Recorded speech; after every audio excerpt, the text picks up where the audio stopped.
ಭೇಟಿಯಾಗಿದ್ದ ನಾನು DK. Shivakumar, KJ. George ಮತ್ತೆ ನಮ್ಮ ಡೆಲ್ಲಿ ರೆಪ್ರೆಸೆಂಟೇಟಿವ್ ಜಯಚಂದ್ರ, ಮೈತ್ರಿ ಸುರೇಶ್ ನಾವೆಲ್ಲ ಭೇಟಿಯಾಗಿದ್ದು, ಎಂ.ಬಿ. ಪಾಟೀಲ್ ಎಲ್ಲ ಭೇಟಿಯಾಗಿದ್ದು 3 ವಿಚಾರಗಳನ್ನು ಚರ್ಚೆ ಮಾಡಿದವು. ಒಂದು ಏರ್ ಶೋ, ದಸರಾದಲ್ಲಿ ಪ್ರತಿ ವರ್ಷ ಏರ್ ಶೋನ ಅರೇಂಜ್ ಮಾಡ್ತೀವಿ. ಅದಕ್ಕೆ ಏರ್ ಶೋನ ಈ ವರ್ಷನೂ ಕೂಡ ಅರೇಂಜ್ ಮಾಡಬೇಕು ಅಂತ ಒಂದು ರಿಕ್ವೆಸ್ಟ್ ಲೆಟರ್ ಕೊಟ್ಟಿದ್ದೀನಿ. ಎರಡನೇದು ಡಿಫೆನ್ಸ್ ಕಾರಿಡಾರ್ ಮಾಡಿ ಕರ್ನಾಟಕದಲ್ಲಿ ಅಂತ ಹೇಳಿದ್ದೀನಿ. ಈಗ ಯುಪಿನಲ್ಲಿ ಮಾಡಿದ್ದಾರೆ, ತಮಿಳುನಾಡಿನಲ್ಲಿ ಮಾಡಿದ್ದಾರೆ. ಅದಕ್ಕೆ ಅದೇ ರೀತಿ ಕರ್ನಾಟಕದಲ್ಲೂ ಮಾಡಿ ಅಂತ ಹೇಳಿದ್ದೀನಿ. ಆಮೇಲೆ ಡಿಫೆನ್ಸ್ ಲ್ಯಾಂಡ್ ಬೇಕು ನಮಗೆ. ಆ ಡಿಫೆನ್ಸ್ ಲ್ಯಾಂಡು 3 ಪ್ರಾಜೆಕ್ಟ್ಗಳಿಗೆ ಬೇಕಾಗಿದೆ. ಅಲ್ಲಿ 3 ಜಾಗಗಳಲ್ಲಿ ಡಿಫೆನ್ಸ್ ಲ್ಯಾಂಡ್ ಬೇಕಾಗ್ತದೆ. ಅದನ್ನು ಕೊಡಬೇಕು ಅಂತ ಕೇಳಿದ್ದೀನಿ. ಒಂದು ಕಾರಿಡಾರ್ ಮಾಡ್ತೀವಲ್ಲ ಅದು, ಎರಡನೇದು ಯಾವುದದು ಎಲ್ಲದು ಕಾಪಿ ಇಲ್ಲ ಮದು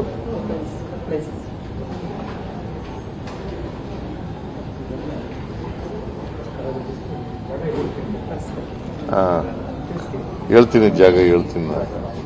ಅದು ಮತ್ತು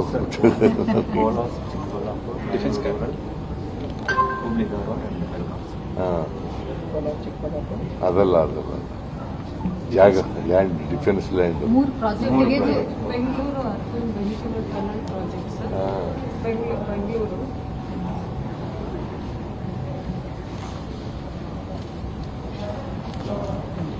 ಈ ಟನಲ್ ಪ್ರಾಜೆಕ್ಟ್ಗೆ ಬೇಕಾಗಿರ್ತಕ್ಕಂಥ ಲ್ಯಾಂಡು.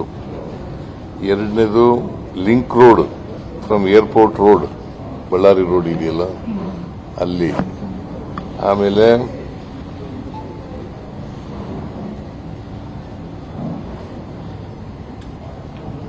ಇನ್ನೊಂದು ಫ್ಲೈಓವರ್ ಡಬಲ್ ಡೆಕ್ಕರ್ ರೋಡ್ ಮಾಡ್ತೀವಲ್ಲ, ಅದಕ್ಕೆ ಲ್ಯಾಂಡ್ ಬೇಕಾಗ್ತದೆ, ಡಿಫೆನ್ಸ್ ಲ್ಯಾಂಡ್. ಅದಕ್ಕೆ ಮಾಡ್ತಾ ಇದ್ದೀನಿ. ರೆಸ್ಪಾನ್ಸ್ ಹೇಗೆ ಸರ್? ಯಾಕಂದ್ರೆ ವೈಮಾನಿಕ ಇದಕ್ಕೆ ಏರ್ ಶೋಗೆ ಕೊಡ್ತೀವಿ ಅಂತ ಹೇಳಿದ್ದಾರೆ. ಬಟ್ ಇನ್ನು ಉಳಿದ ಇದಕ್ಕೆ ಪಾಸಿಟಿವ್ ಆಗಿ ಉತ್ತರ ಕೊಟ್ಟಿದ್ದಾರೆ. ಇನ್ಯಾರಾದ್ರೂ ಕೇಂದ್ರ ಸಚಿವರನ್ನು ಭೇಟಿ ಮಾಡ್ತೀರಾ ಸರ್? ಬೇರೆ ಪ್ರೈಮ್ ಮಿನಿಸ್ಟರ್ ಕೇಳಿದ್ದೀನಿ, ಅವ್ರು ಕೊಟ್ಟರೆ ಭೇಟಿ ಮಾಡ್ತಾರೆ. ಹೋದ್ ಸಾರಿನೇ ಕೇಳಿದ್ದೆ, ಅವರು ಇದ್ರೆ ನಾಳೆ ಕೊಟ್ಟರೆ ನಾಳೆ ನೋಡಿ. ಲಾಸ್ಟ್ ಟೈಮ್ ಕೇಳಿದ್ದೆ, ಅವ್ರು ಇರ್ಲಿಲ್ಲ, ವಿದೇಶಕ್ಕೆ ಹೋಗಿದ್ದಾರೆ. ಇವತ್ತಿನ ಬರ್ತಾರೆ. ನಾಳೆ ಕೇಳ್ತಾ ಇದ್ದೀನಿ. ಸರ್, ನಾಳೆ ರಾಹುಲ್ ಗಾಂಧಿ ಅವ್ರನ್ನ ಭೇಟಿ ಮಾಡ್ತೀವಿ. ರಾಹುಲ್ ಗಾಂಧಿ ಅವ್ರನ್ನ ಭೇಟಿ ಮಾಡ್ತೀವಿ. ಆ ಥರದ್ದು ಅವ್ರ ಏನು ಅಪಾಯಿಂಟ್ಮೆಂಟ್ ಕೊಟ್ಟಿಲ್ಲ. ಬಟ್ ಪತ್ರಿಕೆನೆಲ್ಲ ಬಂದ್ಬಿಟ್ಟದೆ, ನಾನು ಡಿ.ಕೆ. ಶಿವಕುಮಾರ್ ಭೇಟಿ ಮಾಡ್ತಾ ಇದ್ದೀವಿ ಅಂತ ಪತ್ರಿಕೆಯಲ್ಲಿ ಬಂದಿದೆ. ತಾವೇನಾದ್ರು ಕೇಳ್ತೀರಾ ಅಪಾಯಿಂಟ್ಮೆಂಟ್ ಏನಾದ್ರು ಕೇಳ್ತೀರಾ ಅಂತ ನೋಡ್ತೀನಿ, ಕೇಳ್ತೀವಿ. ಅವ್ರು ಕೊಟ್ಟರೆ ಭೇಟಿ ಮಾಡ್ತೀನಿ.